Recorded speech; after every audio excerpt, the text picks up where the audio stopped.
I think we're at the point where we need a different approach to leading this league.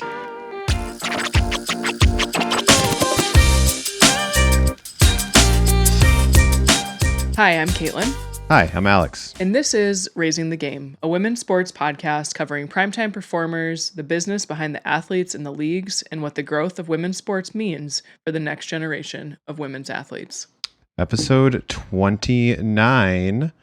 We have got a lot of WNBA to talk about this week. I mean, when do we not? Yeah, I mean, it's every week, but we have the All-Star weekend coming up. Yes, so, All-Star weekend coming up at the end of the week here. Looking forward to that. Lots of different things going on around that. Both play on the court related and some off the court meetings that I think are going to be happening. So, and then we'll get into, I actually think we'll start a little bit with NWSL. So we had the Queens Classic. Definitely have to hit on that between the Washington Spirit and Gotham FC, as well as good one. Other results around the league from the week. So before we get into headlines, I do think we want to mention off the top, if you like to listen, if you're enjoying what you're hearing, we really do appreciate a follow on Spotify, YouTube, wherever it is that you happen Instagram, to be listening to us. Find us. If you see our reels or our content pop up on social media channels, love a comment, love a like. We often will get back to you if you leave us a comment that is one we want to engage with. Is actually well thought out and makes sense. Yes. So we would really appreciate that. We appreciate you all being here week over week. Should we get into favorite things? Let's do it. Okay. Mine is over the last weekend, the Lynx were playing the Portland Fire on Saturday, and Sylvia Fowles, WNBA great, played for the Lynx for many, many seasons. She now is an assistant coach for the Portland Fire, and they did her Hall of Fame or whatever induction ceremony. So she had already had her jersey retired by the Lynx, but she was they did her Hall of Fame. They kind of add that to the banner in Minnesota. And so they do it after the game, and a couple cool things that like made this my favorite thing. One, Sylvia Fowles is amazing. It's wonderful to see players like her. I know other teams do this regularly too, but being honored in that way. But cool things. So they go out on the floor, they set up some chairs, and the teams sit out there. And what I thought was really cool was Portland Fire had just lost. They all stayed on the floor to support their assistant coach. Like, that's really class act by them. The second thing was Syl gave a super emotional speech, called out specifically Coach Reeve and the impact that Big Cheryl has had on her legacy and her life. And what I noticed was sitting there looking at all of the different players that Cheryl has coached and is coaching who come back in support of these teammates that they had. And I think Cheryl, whatever you may think about her, I mean, she is a Hall of Fame head coach. She's the winningest head coach in WNBA history, but she really builds, I think, like a sisterhood with those teams. And she produces, just like Becky Hammon, future coaches. Now, Becky has done it more by having assistant coaches under her. Cheryl has multiple players who now coach. And it's two of them sit alongside her every single day, and Lindsay Whalen and Rebecca Brunson. And then you see Sylvia Fowles on the opposing team bench. And I just love that. I love that, like, paying it forward. I love kind of the connection and the honoring of each other there. It's like one of those things that just gets me in sport. Yeah, that's really cool. Mine was, I think I had two. One sports related, one not. The sports related one was giving the girls their jerseys last week. Yes, that was only last week. I know. Feels like forever ago. And telling them that we're bringing them to a game in August. Early August, a couple weeks. Yeah, just a couple weeks from now. So I thought that was really fun. They look kind of ridiculous in their a little bit oversized. But they'll be able to wear them for a while. And then just on Sunday, I went camping all weekend, and when I got home, the girls were super excited to see me, and they generally don't express that very often to me in particular, so that was really fun. Yeah. Yeah. Yeah. They missed you. Yeah. They missed you. They also did immediately want to put their Olivia Miles jerseys on when we were watching the game on Saturday. Awesome. So they're already being put to good use. Good deal. Their long dress jersey situation they have going on. All right. You want to get into headlines? Let's do it. The Queens Classic between Gotham FC and Washington Spirit saw 42,000 plus fans pack Citi Field, making it the largest women's sports event in New York City history. So I think we'll talk a little bit more about this match in a bit here once we get to our full NWSL segment. But this attendance is second only to the Denver Summit game earlier this season, which was 63,000 in a football stadium. So really cool to see. I think the momentum in the NWSL couldn't be higher right now. Yeah, it's massive. She Weekend was a hit in Vegas, with all women's Winter Olympians invited by rapper Flavor Flav to celebrate their achievements in the highest levels of sport. First of all, shout out to Flav. Yeah. I love that he pulled this together, really made sure that there was a space and a place to honor these women and their accomplishments. They had one highlight that I saw was they had a panel with Alona Maher, Hillary Knight, and Alyssa Thomas. So all Olympians, all playing at the highest level of their sports. And Hillary Knight was asked, I want to make sure I get it right here. When do you think you'll say you left women's hockey better than you found it? And as she does, Captain America, with the mic drop moment, says, when all of women's sports have the same representation and visibility as men's sports. Wow. So in one line, just doesn't exclude any other sports. They asked her about hockey. She's like, all of us. Yep. I love it. Yeah, it was great. We love Captain America. We're going to hit quite a few WNBA headlines back and forth here. While we were recording last week, Olivia Miles had a career high 33 points and combined with Kayla McBride for 70 of the Lynx' 104 points in a win over the Phoenix Mercury to become the first duo in franchise history to score 30 plus in the same game. I'm actually starting to feel like we need to drag this out because maybe they'll do it again. They play the Storm tonight as we're recording. Miles also last week became the fastest player to 400 plus points, 100 plus assists, and 100 plus rebounds in WNBA history. I feel like she's breaking a record every week. Every single week. Sonia Citron of the Washington Mystics becomes the youngest guard to reach 1,000 career points, a cool 98 days before her 23rd birthday. Jeez. Tell me what you've accomplished when you're 22 and 2/3 old. Chicago Sky's Sydney Taylor right now is averaging the most points per game in league history by an undrafted rookie. And I love watching this rookie play. We have seen her hit some major clutch shots for the Sky. I think with them losing Rakia, right? Yeah. She's really filled a void and does not look like a rook on the court. Yeah. Toronto Tempo head coach Sandy Brandella has been suspended 1 game for inappropriate comments directed at Angel Reese. Yeah, we'll talk a little bit about this in our WNBA segment. We will also talk about this. Multiple sources told Sports Business Journal that WNBA Commissioner Cathy Engelbert was not, in fact, going to suspend Phoenix Mercury forward Alyssa Thomas until NBA Commissioner and Cathy's boss, Adam Silver, implored her to issue the discipline. What is going on there? We're going to talk about it.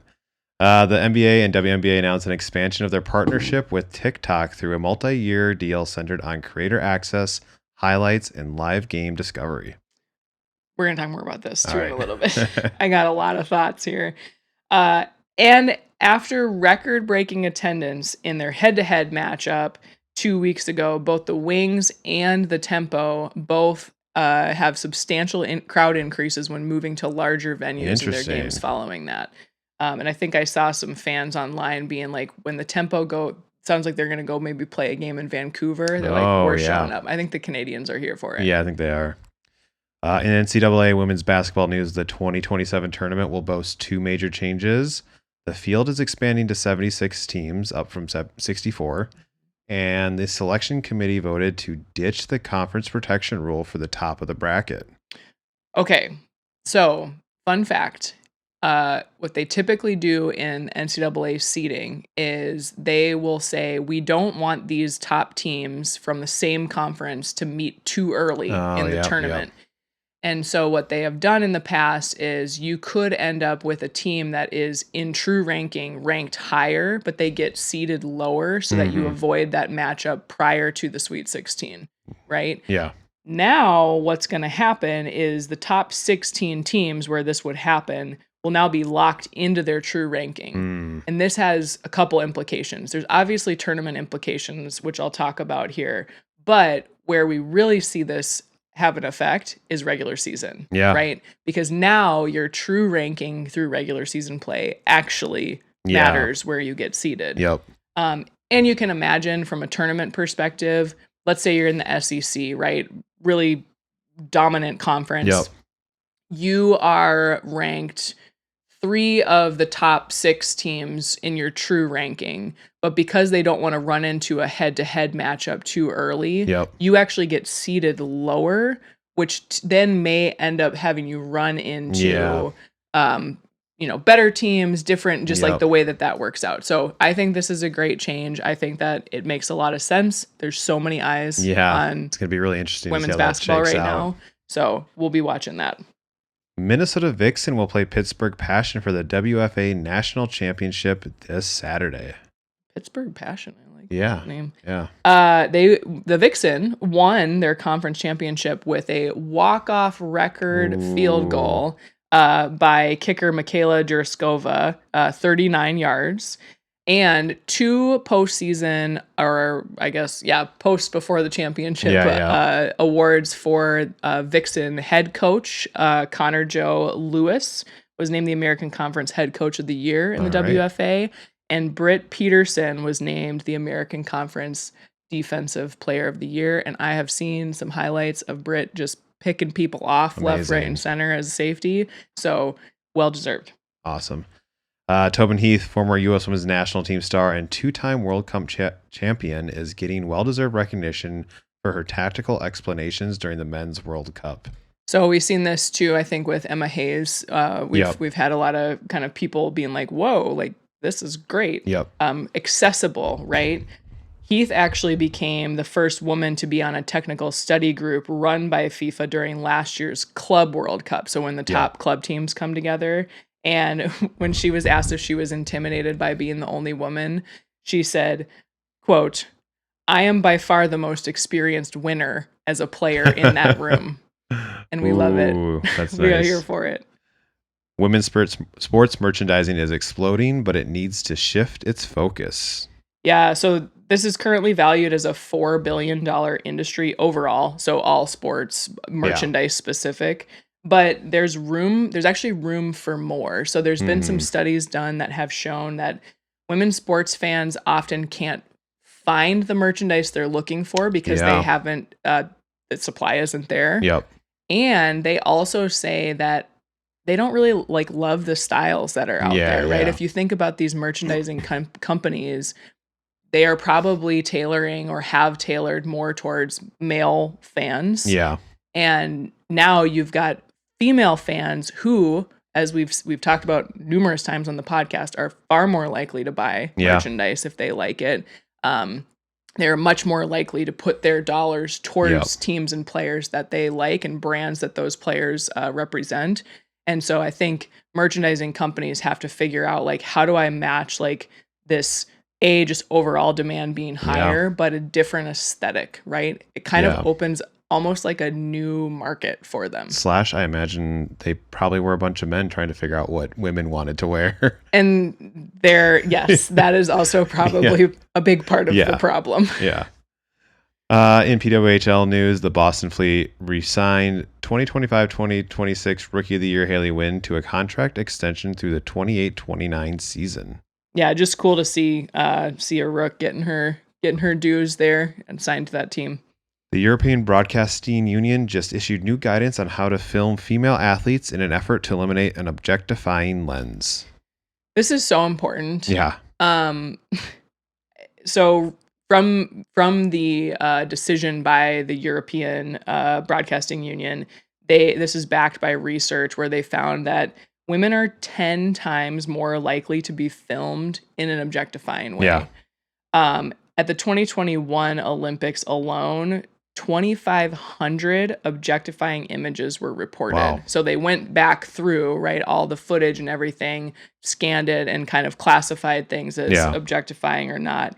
And where athletes have complained, obviously, is that these get misused online, as we can probably imagine, but it also makes them hesitate when they're competing because they're thinking about like, well, like this camera, I can see the camera and the angle is not great. And like women are so conditioned to like be thinking about those things. And so I love that the European Broadcasting Union is doing this. I hope that expands. Yeah, hopefully it expands. Because we just want the athletes to be focusing on what they're there Focus to do. on the play. And we want that to be represented to the fans and the young people who are looking up to these athletes. Like women are not objects. Yes, absolutely. Oh, I should have asked you how to pronounce this one. Kiniska, founder and CEO Michelle Kang is working toward a goal of owning a women's soccer team on each continent with the intention to accelerate global participation. So if that name sounds familiar, we've talked about her numerous times here. She's already the majority owner of NWSL's Washington Spirit, the WSL's London City Lionesses, and Liga Un's OL Lyonnais or Lyon. Right? And I think what she said in the interview that I watched was, I don't want young girls around the world to say, oh, that infrastructure is only in America or England or France. Like, she believes that if that infrastructure and investment that she, of course, is willing to make, and she hopes others will too, is accessible everywhere, that you are going to pull more people in, right? And grow the game. Yeah. That's what it's all about. The USLW Championship game boasted record attendance at Inter Bay Stadium to see the home team, Salmon Bay FC, win their first USLW title. Yes. These were cool pictures. I think I was telling Alex before that that stadium, it has very limited seating, but there were like multiple rows deep of fans just standing around like the barrier around the field. This is the team that our Minnesota Aurora lost to. And we just want to say that had they made it to the championship and had it been hosted here, we probably would have been close to 6,000. I bet we could have gotten an attendance record here as well. Sure. Aurora games are wild, fun. Yeah, they're a lot of fun. All right, moving it into NWSL. Yeah, so I'll do a quick recap here just on what happened over the course of the match week 12. Which we just completed, and then we'll talk a little bit about the Queen's Classic. So interesting to see, there's actually quite a bit of movement in the standings week over week. There were some interesting losses, interesting wins. There were some top teams playing against one another, and coming out of all of that, the top 5 are all within 3 points of one another. So in that group, you still have Washington Spirit currently top of the table, Gotham FC, San Diego, Portland, and Utah, right? It's kind of been the same group for the entire season so far. But then you jump down, you got Kansas City in there at 6th, but then you get to 7 through 11, and this group is separated by 4 points. And so that battle for those playoff positions is just continuing to heat up, and they keep bouncing around. Like last week, Bay, who's in 11, so right on the outside of that group, was in 13th, right? You had, Orlando, we were talking about them as being like kind of inching their way up, and they dropped some. So they've fallen back down. Angel City FC, they're like surging all of a sudden. Coaching change, personnel change. Like they're now, I think they've won maybe 4 since they've come back. They're playing great. Right? And so the break definitely seems to have benefited some more than others. It's wild to me that the top 6 are within 2 games of each other, and then all the way down through 11 is within striking distance in one game of playoff contention. Right, exactly. Some pretty stellar performances. I Rose Lavelle comes to mind from match week 12. She scored a goal in the Queen's Classic, and then she also scored the game winner, I think, in stoppage time in their game over the weekend. Trinity Rodman is on a tear, y'all. She has 4 goals in 4 games. Like every time I open Instagram, it's like a new highlight. Right? So she's tied for 4th now in the Golden Boot race with 7, and tied for 4th overall in the league with an assist with 4. And I I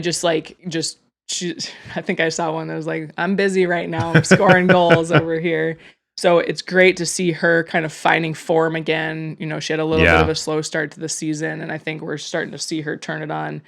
And then just 2 more big returnees came back this week. Returns. So Sam Kerr made her debut for Gotham FC, and Lindsay Heaps, of course, debuted for the Denver Summit over the weekend in a win over the Portland Thorns. Yeah, wow. So big win for Denver. Yeah, so Queen's Classic. Let's talk about it. Yeah, so for those of you who were not aware, last Wednesday, the Gotham FC played Washington Spirit at Citi Field, which is where the New York Mets play. Mm-hmm. As we said in our headlines, they had a crowd of 42,175, and this is the biggest women's sports attendance in New York City since 2023 U.S. Open, when Coco Gauff beat Arena Sabalenka. Yeah. So huge deal there. And as you said as well, second only to the Denver game, in which they had 63,000 earlier this year. Gotham won it 1-0. Rose Lavelle, they had kind of like this press coming on. Got forced a turnover. She took a pass from, the name's escaping me now. I'm losing the name of the person who passed to her, but I have it in my head. It's right there. But she got it. She pulled off to the left a little bit. Super wide shot. Chipped it just over the goalie, right under the bar. Fantastic. Beautiful goal there. And so I think that was a single goal. It was a great goal.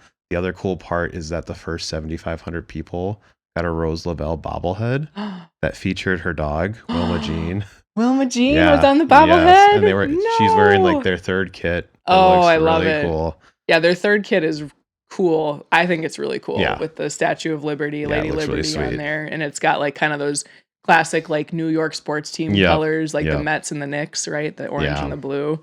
That's pretty dope. Yeah, and then as you just said, Sam Kerr made a return coming on in the 64th minute. Yeah. So I think she had a pretty immediate impact. A lot of action right away. I was gonna say immediately seemed to impact the game from the parts that we watched. We were kind of on and off watching that game. And she just like draws so much attention, right? Like, and you have to, because she's one of the best scorers in the world. But that Lavelle goal, it was just so calculated by her. Like you could see her take the look up and just like, dunk, I'm just gonna do this really right nice. over your head. It's really bothering me that I can't think of the player who had the assist. I literally can see her. Yeah, I think her last name starts with an H. Hirschfeld? No, it wasn't Hal. Hal Hirschfeld's on the other team. Oh, that's right. We apologize for not remembering. We will make it right. Yeah, we will. We'll put it in the caption. If we there you go. This. So I think really cool from a game perspective. I would say I was expecting a little more from Washington. One of the critiques was there have been really awful wildfires in Canada and northern Minnesota, frankly. And they were getting impacted by just the haze and the smoke and stuff. And I think they had to take a few more breaks for the players, for player safety. And like, I think that kind of affected rhythms and things like that. There were some injuries that happened early on for both teams that just sort of disrupted a little bit. But what I want to focus on is, right, this game was played in Queens. We just talked last week about how Gotham FC will move into Etihad Park in Queens in 2028, where NYCFC will also play. And it made me think, like, they've been playing in Harrison, New Jersey we've talked before about how like this is one of the winningest teams in the NWSL, like the most successful. They have amazing star power. They don't get the turnout that they probably should be drawing. Yeah. And this is sort of one proof point, right? Certainly doesn't like mean that we're going to see this every single time, but Etihad is like what, 28,000, like, and you got probably some pretty soccer mad fans right there, right? Is it just a matter of like changing location and having like more people close by who want to be at those games? I kind of think it is. I mean, there's probably a decent population density in in Harrison, where it is, but not like it is in Queens, right?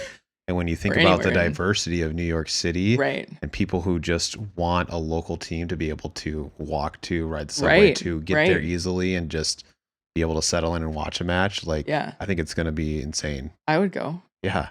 And it also made me think, like, is it worth for the league kind of to look at these other teams and like, are they geographically located near to transportation hubs, or just like, you think of, we talked last week about how some of the PWHL teams are moving to bigger spaces. Well, Boston Fleet is specifically moving to an arena that is closer to central Boston, right? No, there's no more, they're not gaining any capacity or anything like that, but they feel like they want to make that move for their fans. And as the NWSL continues to grow and continues to increase their average attendance, which is up year over year, I think they're averaging a little over 11,000 this year, which I think last year was about 10.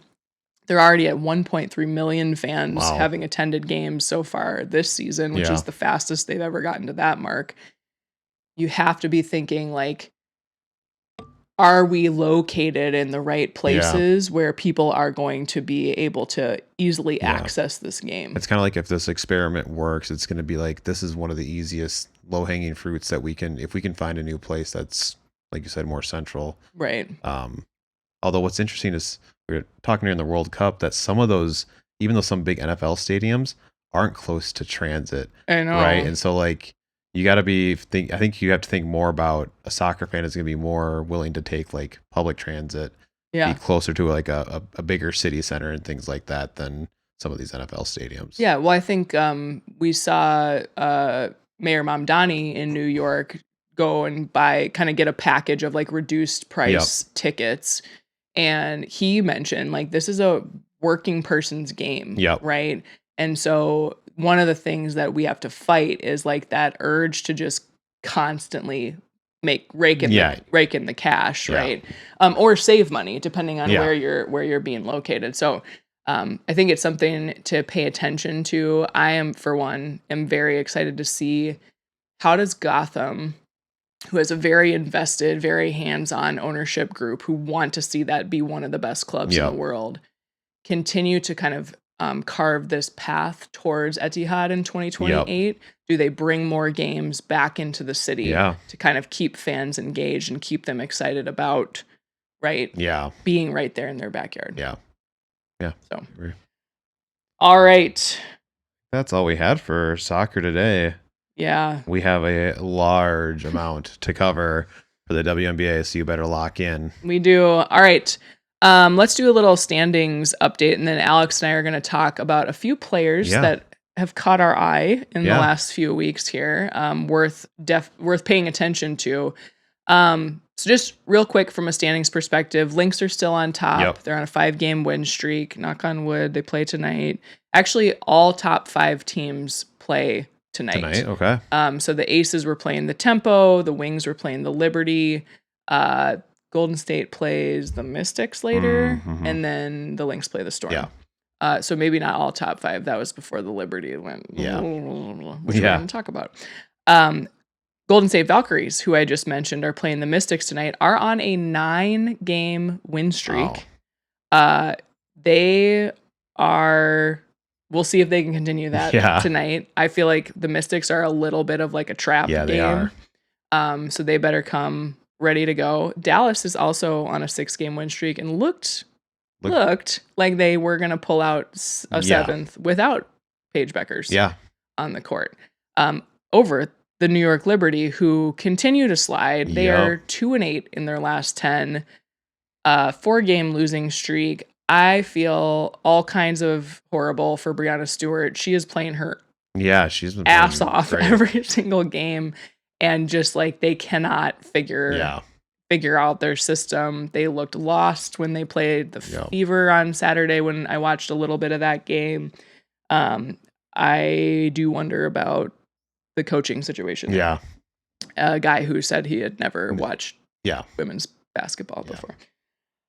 Atlanta does seem to have stopped the bleeding, back on the up and up. And then the Mystics, as I mentioned, playing tonight, they remain in that coveted 8th position. Yeah. They have not given that up.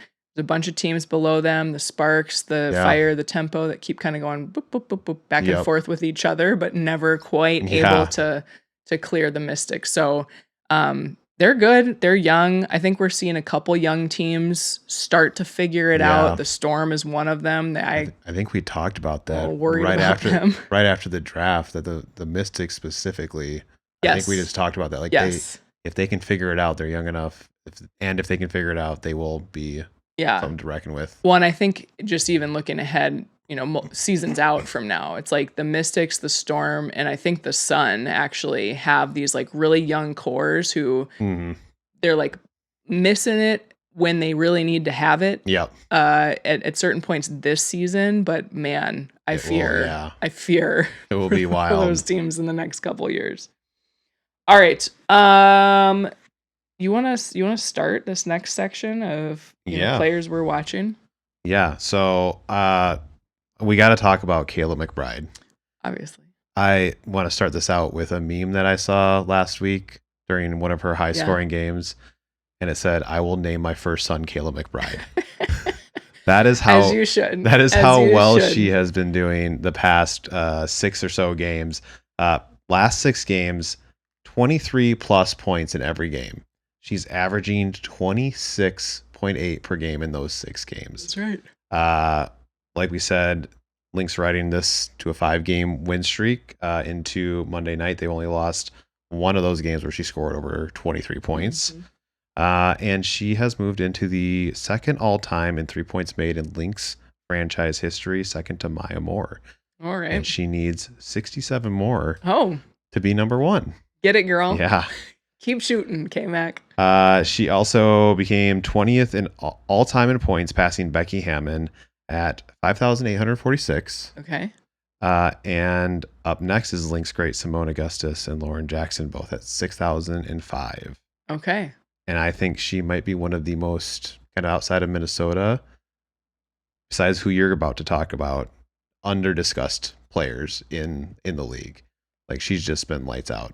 Yeah, I think last couple games for sure. She's been kind of building up to this stretch a little bit too. I feel like I remember watching games earlier in the season and being like, kind of do something. Yeah, I felt like she wasn't quite there yet. But I think what impresses me about her is her fitness. She's playing like a lot of minutes for the Lynx right now, which is something that I think you have to monitor at this point in the season a little bit, so you're still kind of freshish as you go into the back half. But man, and I've been watching Kayla McBride for years now as a Lynx fan. I will never get used to her release on her 3-point shot. I will never get used to it. I also will never get used to her crazy layup that she does. But it works for her. She's doing great. When you see that release right at the edge, you're like, what's going on here? It's so quick. Yeah. Like I think they showed a replay of one where she got the pass and released it like in like 0.3. Yeah. It was insane. Yeah. Like, she's also I think a very underrated defensive player. She typically does draw lockdown matchups for shooting guards or threes on the for the opposing team, and I think like she's very quietly just in good positions, not always getting like steals and blocks and like the stats you can measure, but like disrupting plays, being in the right position, making sure her player is not available as an option for the offense of the opposing team. So I love it. Yeah. I agree with you. We got to talk about her more. We also, and I think there has been more chatter about this particular player in the last week or so, but man, Kelsey Mitchell is on a She's tear. wild right now. She is her, I think, as they say. So K-Mac had 23 plus over the last 6 games or something like that. Kelsey Mitchell has scored 20 plus in her last 10 games. Wow. The Fever are 7-3 in that stretch. She had a streak of 25 plus points for 6 games, which has never been done by a guard before in the WNBA. 3 of those 10 games have been 30 plus point games. Jeez. Yes, jeez. And she went back-to-back 30 pieces this past weekend with 30 against the Storm on Friday and 33 against the Liberty on Saturday. Wow. She's leading the league in total points scored with 606 total for the season on almost 50% shooting. Jeez. It's 23.3 points per game. She's the 3rd leading scorer in the league. 42% from three-point land right now, 3rd in the league in makes. We're going to talk about that in just a second. And she trails only Asia Wilson for players who have kind of meaningful minutes at this stage in offensive rating. I think she's got to be the best 2 in the league right now. And I think like she's on fire. She seems very focused on basketball too. She just wants to win. Yeah. And you can kind of see her on the court, like willing her team to win. Yeah. When there's stuff going on around her too, she's just like locked in on like, give me the ball. She was like that in Unrivaled too. Yeah. Just like so stoic. Yeah. Because like there's stuff going on over here. People are fighting or whatever's happening. And she's like, barely smiles. This is basketball. Yeah. I have basketball now. Barely shows any emotion. There was a moment, I think, in the Liberty game where she got, she made a 3-pointer. Stewie was going for the block. It was really poorly timed and she just kind of clobbered her. Yep. 3-pointer goes in, she gets the foul, she's sitting on the ground, and she's just like, I don't know. And it's like the first time I've seen her like show emotion on the court, right?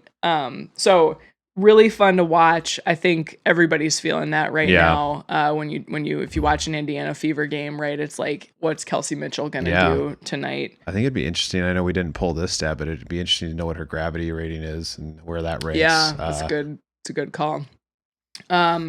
And then I have one other that I have to mention because I feel like there's a lot that kind of percolates around the Atlanta Dream Team, and we talk a lot about Angel Reese and Ryan Howard and Alicia Gray.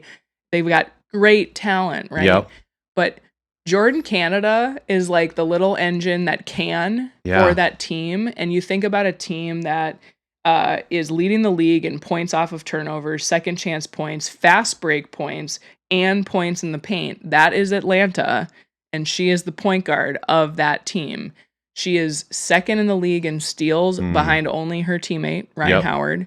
She is 3rd in the league in assists with 7.7 per game.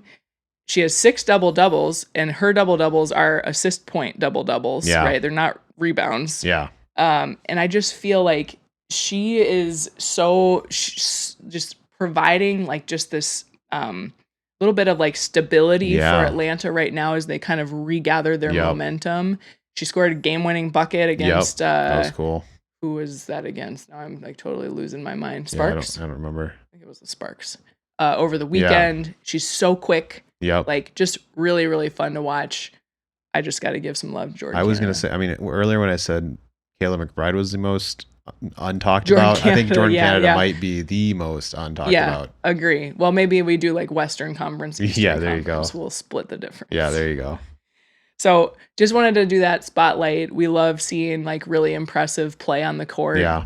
People who are showing up really in big ways for their teams, which aren't always measured by the stat sheet. Yeah. Right? Yeah, exactly. In this case, they kind of are. Yeah, they were. A little bit of both. All right. We are going to talk All-Star. Yeah, let's do it. So let's get you prepped for All-Star weekend. So if festivities start, I don't know, Thursday. It was actually very hard. The website is not great for the All-Star game. So WNBA needs to get this fixed. Yes. So we will do our best and share with you what we know. So the game we do know is on Saturday. I believe it's 7:30 p.m. maybe 7 p.m. You probably have it in what to watch. I do.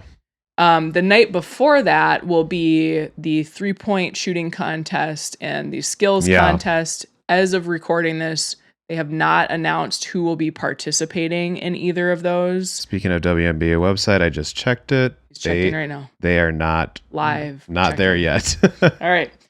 But we're going to talk about the All-Star team. So we talked a couple weeks ago about the voting. We talked about fan voting and media and players. And there's a whole like thing. We had a conversation about like, how should we weight these and things like that.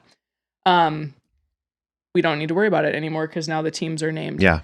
So because of the 30th anniversary, usually what happens is the top 2 vote-getting players became team captains, and then they get to pick their teams a la like, second grade recess kickball. This year, with the 30th anniversary, they brought in some legends of the game, Cynthia Cooper and Teresa Witherspoon, to be GMs for the All-Star games. So those 2 got to pick back and forth in a draft. They did not get to select their first picks though, which is a little bit I thought I heard it was a weird coin flip, I believe. Yeah, I don't know. I don't know if it was a coin flip. I thought it was off of votes or something. Well, maybe it was off of a coin flip. So, anywho, that's how that went down. And then they did a back and forth. Before we get into the players, the way that the W does coaching for the All-Star game is the top 2 teams' coaches get to coach one of the 2 teams. So Becky Hammond of the Las Vegas Aces will coach Team Coop, as we are calling it, and Big Cheryl Reeve will coach Team Spoon, as we are calling it. So keep that in mind, Coop and Spoon, because Alex and I will do our predictions. Yeah, we will. So you want to take us through Team Coop? Yeah, Team Coop, coached by Becky Hammond, as we said. Starters: Paige Beckers, Brianna Stewart, Kelsey Mitchell, Natasha Howard, and Gabby Williams. Ooh. With our reserves being Angel Reese, Marina Mabry, Dominique Malonga, Kelsey Plum, Jackie Young, and Sonia Citron. You just like put a question mark next to Kelsey Plum. Yeah, I was gonna say, is she healthy enough to play? Yeah. There's probably some backup people that they haven't also shared yet in the event that somebody can't play. Yep. So we'll see what happens there. And then Team Spoon, we have Caitlin Clark. Yep. Asia Wilson, Olivia Miles, Aaliyah Boston, and Jessica Shepard for your starters for Team Spoon. For the reserves, we have Ryan Howard, Alicia Gray, Jonquil Jones, Courtney Williams, Kiki Ariafan, and Madame President herself, Nneka Ogwumike. Wow. Are we doing predictions right now on this? Or I don't know. Should we throw it out there? Let's get into it? I've had so much trouble deciding on who I think is going to win this. It's hard to know. Just because I will say on Team Coop, we've seen Paige will her Dallas Wings team to win. I mean, they got Kelsey Mitchell so too. Many times. And Brianna Stewart. We just talked about. At the same time, Team Spoon coached by Cheryl Reeve, who can also from the sideline will a team to win. For sure. I'm tempted to go Team Spoon just because I love Big Cheryl, but it's going to be an interesting matchup. Woo! Yeah, I feel like it's hard to choose. I mean, on the one hand, like you said, you've got first of all, this is a great all-star. Yeah, these are great picks all around. There's probably some snubs. We're not going to get into that tonight. We agree too. Yeah. We'll just say we agree. I feel like I also can't pick against Big Cheryl. Yeah. Like that feels wrong to me. I love Liv. You got Liv dishing it to. I love Natasha, but as a Lynx fan. Maybe you choose Team Spoon, I'll choose Team Coop, so we can have a little bit of friendly competition. So I'm going Team Coop. You're going Team Spoon. I'm going Team Spoon, and the best part is the girls have to agree with me on this one because they both have Olivia Miles jerseys. I know. All right. So like I said, before the game on Friday night, they will do the 3-point competition and the skills contest. I gotta be honest, I don't even remember what the skills, like what they do. I think they dribble and do a bunch of different dribbles and things. I think it can be different too. I think they sometimes change it up. They might make it up as they go. But the 3-point contest is always more or less the same, Yeah. right? You get a rack of balls, 5 different spots around the arc, bonus balls and things like that. Since we didn't know who was named to this officially, and honestly, there's a lot of people they could choose from. We decided to look at some data and think through maybe different ways that you might approach looking at the best 3-point shooters in the league so far this year, right? So again, segment is this year, 2026 season. Yes. The first way that we were looking at the data, and this was all sliced and diced from the WNBA stats website, and then laid out by Unrivaled Data, who they do a great job of depicting different WNBA scenarios. Stats and things like that. So if we go based off of just total made 3-pointers plus 3-point percentage, we would end up with Marina Mabrey. Okay. She has 81 made 3-pointers on the year and 40.3% shooting. Ryan Howard, 79 3-pointers made on the year on 35.4% shooting.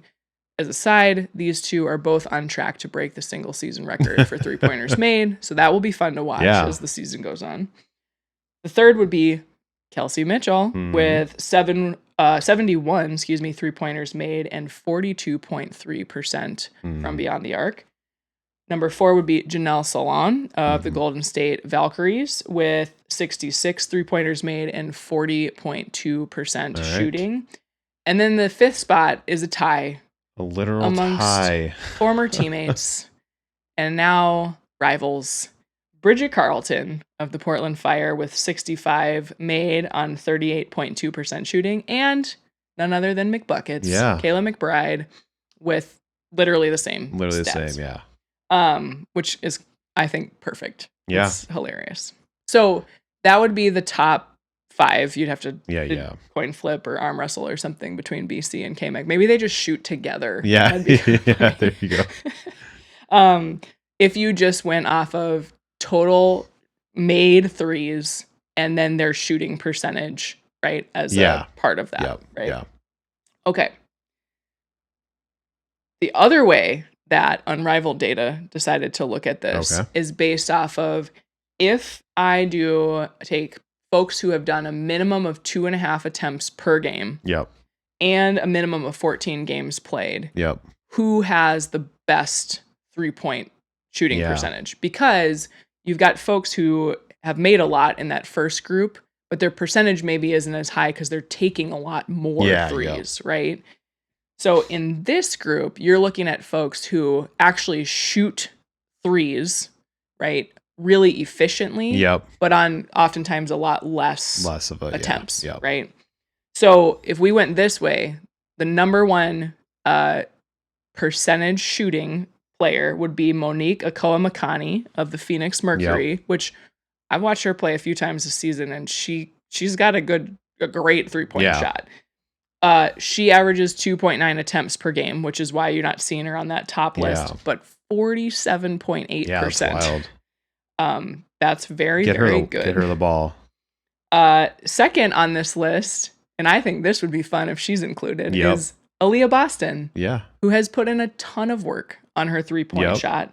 She is shooting 46.9% on 2.8 attempts per game, which in my view is the perfect number of attempts per game for a big. I think I saw Jonquel Jones on this list, and she's averaging like 4.7 attempts, and I'm like, girl, you can't be shooting that many threes. Okay, so Aaliyah Boston would be second there. Third would be Sophie Cunningham with 43.7% on 4.1 attempts. Now, what's interesting in these next 3, starting with Sophie, is that the average number of points per game you can count on coming from these players from 3 starts to go up a lot. Because the first 2.9 and 2.8 attempts, you're like maybe getting on their percentages, you're like maybe getting 3 to 4 points out of them. Sophie, you're now over 5. Right? That's impactful. You go to the next player, we've got Leonie Fibich of the New York Liberty, 43.3% on 4.3 attempts. And then number 5, Kelsey Mitchell on 42.3% on 6.5 attempts, which is a lot. Yeah. I think it's interesting that as the attempts go up, the percentages do go down. Yep. So it's easier for me to reconcile the total attempts and like total made and the percentage, like we did in the first little rundown, than I can this one. What I think you could reconcile, though, is that Kelsey Mitchell absolutely should be in the 3-point shooting contest. Yes. Because somehow she's doing both. She's making a lot. Yep. And she is shooting very efficiently, right? So she's the only player that makes both of those lists. And so to me, she absolutely should be in the conversation. Okay. Let's talk about omissions here, because we have to, make sure that we are inclusive of everybody. So if you actually looked at the rest of the list of the first scenario, so most made 3-pointers and then by percentage, you would be leaving out, if we used either of these two scenarios, a Marine Johannes from the New York Liberty, who I think absolutely has earned the right into the conversation, potentially. Not saying she should be in it, but in the conversation. Natisha Heidemann of the Seattle Storm, who is on 56 made threes, shooting 35.9%. Caitlin Clark, who right now has 55 made threes on 33.3% shooting. And then AZ Fudd, who has 47 made threes on 38.2% shooting. So those round out the top 10 of kind of most makes or what have you. And they're also names that, frankly, if I'm a WNBA leader and I want to make sure people want to be engaged with this, I might include them. Yeah. Right. And you know what's really weird about this list? No Sabrina Ionescu. Yeah, we talked about this. She's been part of it I feel like ever since she's been in the league, but she's been out with injury to start the season. Seems like she's kind of finding her footing a little bit now that she's healthy. But she won last year. I can't imagine that she would be on the slate to defend. Unless she gets a free pass. Maybe you get to come back if you win automatically. It's like the Masters, you just get to come back. The other thing that I think is interesting, and then we'll move off of this, is these are obviously all stats from a basketball game. Yeah. Right? Where you're defended, you're tired, you're running, right? 3-point shooting contest is a way different animal than the only this. Thing you got to beat is that rack of balls. Yeah, that's right. That's right. So we'll see who they name. We certainly aren't saying that I think it'll be some combo of the names we read. But we've got to certainly layer in like the entertainment value versus this kind of success rate, right? And those kind of things. All right. Rounding out All-Star Weekend skills contest. We just talked about some players we think would be fun in this. You want to run us through that list? Yeah, we have, as we spoke about earlier, Jordan Canada. I think she'd be great in a skills contest. You got Olivia Miles. Gotta have Olivia Miles. So far, Rookie of the Year, Olivia Miles. 100%. You gotta have her in Still there. kind of, I think, maybe on the edge of the MVP conversation too. Carla Late. Yep.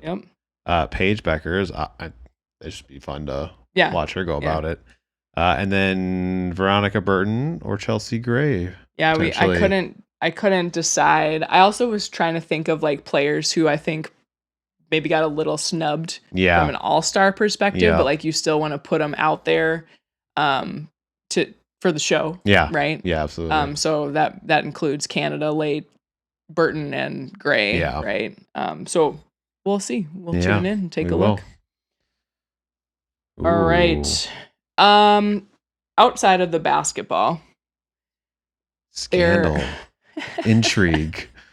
There are some major issues going on, as you know, if you listen to our podcast or follow anything related to the WNBA, with primarily online harassment, bullying, threats, things of that nature.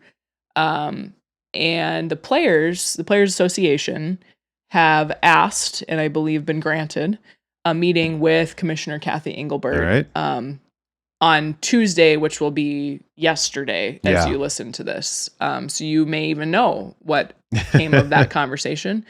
before we do right now. Yeah. Some weird Inception thing going on there.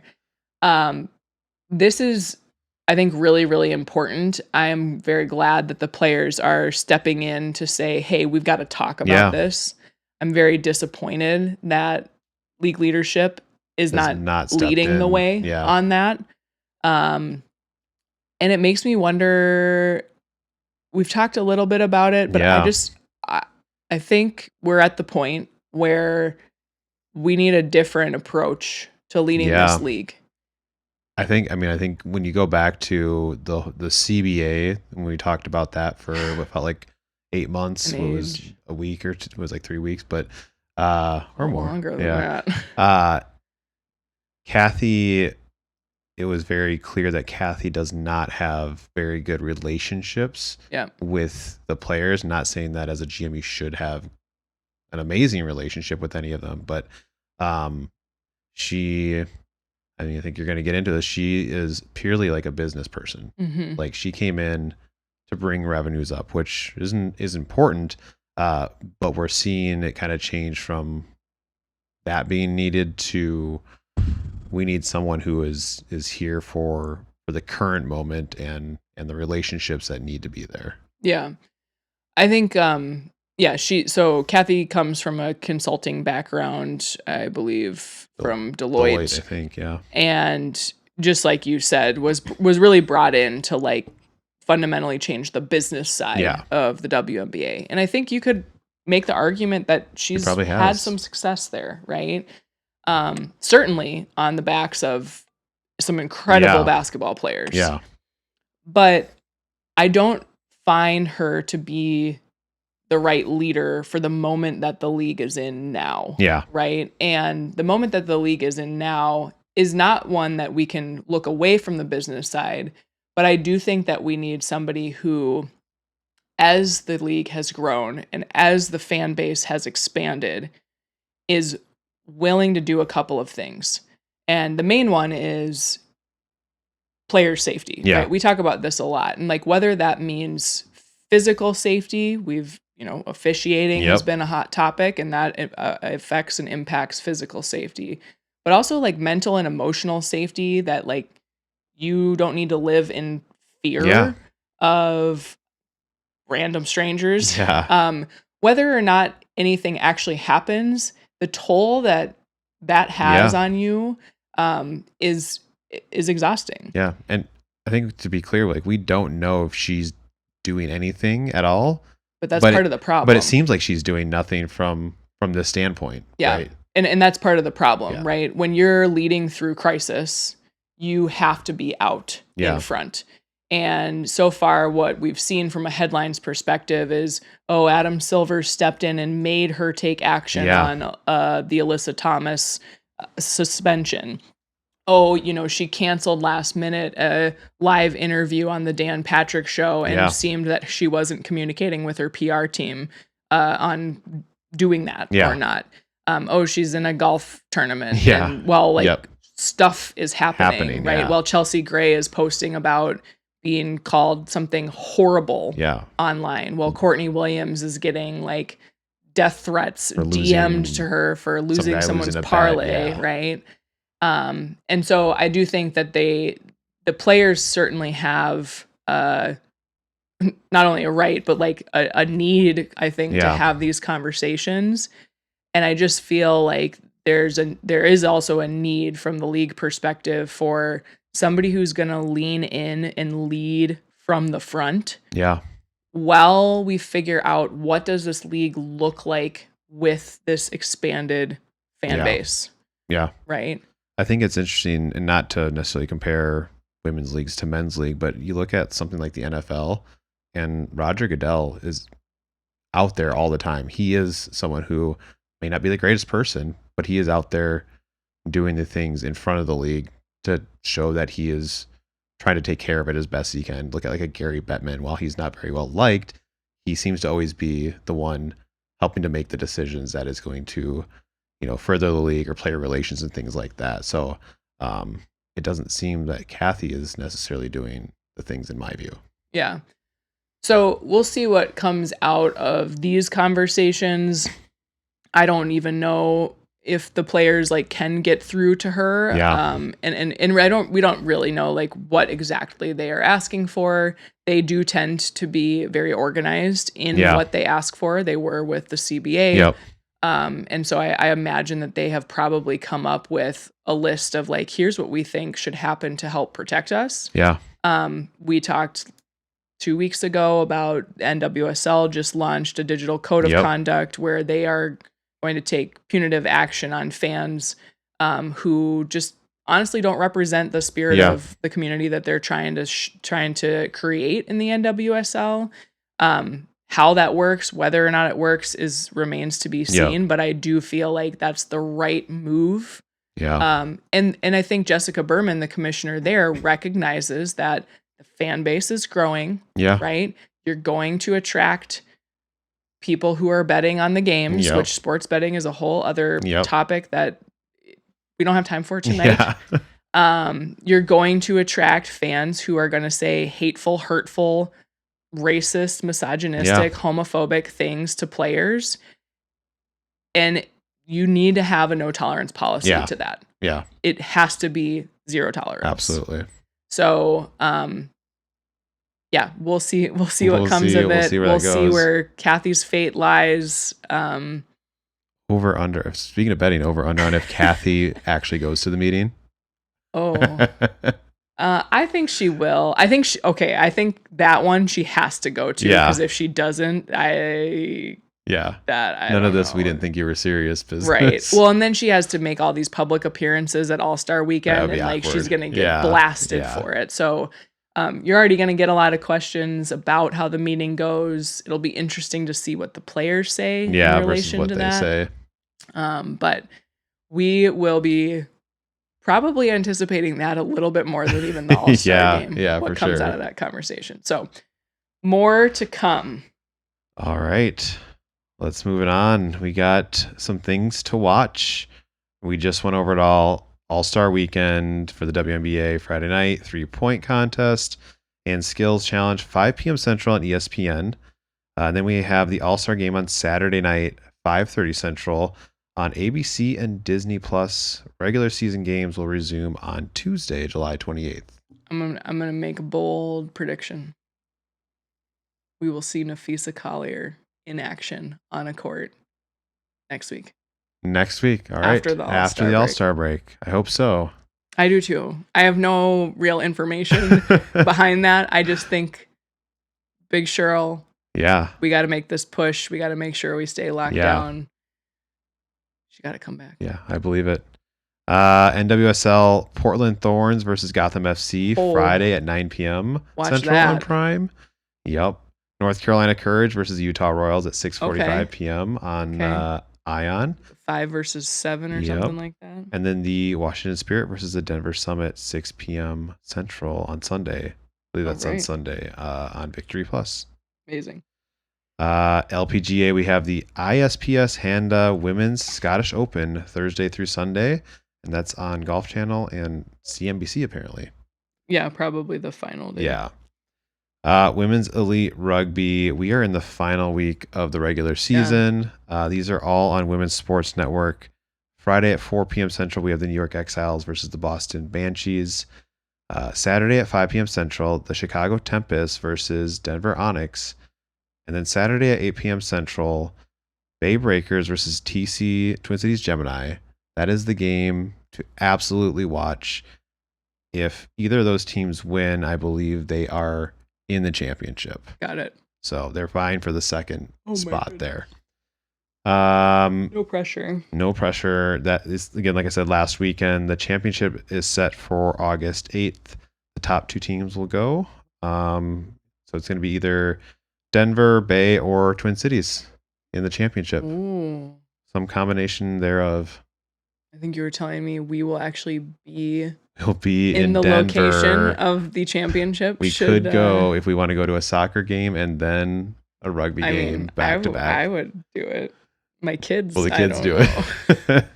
My brother, I don't know. Yeah. And then as we talked about earlier in headlines, Women's Football Alliance, Saturday, July 25th, Pittsburgh Passion versus Minnesota Vixen, 1 p.m. Central on ESPN2. Gotta watch that. Yeah, that'll be fun. Pretty cool. Could be bringing. The odds are starting. The odds are starting. Could be bringing some football championship hardware home to Minnesota. Who'd have thunk it? For the first time in 60-some years. Who'd have thunk it? All right. Momentum setbacks? Yeah, momentum setbacks. What you got? Just kind of bummed mostly about, I think, Connecticut. Just kind of been at the bottom all year. No. They're going to be moving after this season, and kind of sad to they're still putting up a fight. They're putting up a fight. But just kind of a bummer to watch that as they're going to kind of fizzle out up there. Yeah, you kind of like wonder, some of the teams at the bottom have just like been at the bottom and like, what's that morale like for the Sun, the Storm, the Mercury? Storm too is kind of what I was Poor thinking Chicago keeps like being almost ahead winning at the end of games and then losing. Yeah. So yeah, I feel you on that. My setback.